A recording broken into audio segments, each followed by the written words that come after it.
ভিডিওটা সবাই একটু লক্ষ্য করিয়েন, সব জায়গায় আসলে ফাঁকনামি করতে নেই। দেখছেন, কিছু কিছু জায়গায় নীরব থাকায় মঙ্গল। ফাঁকনামি করতে গিয়ে এখন ধরা খাইছেন না, একটু অপেক্ষা করেন, দেখতে পাবেন। ভিডিওটা একটু সবাই লক্ষ্য করেন, এন্ড পর্যন্ত দেখেন, একটু মজা পাবেন। মজা না পাইলে এমবি ফেরত।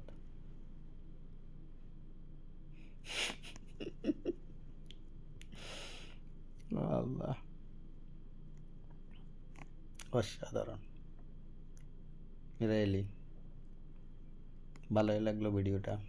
আপনাদের কেমন লাগছে একটু জানাবেন।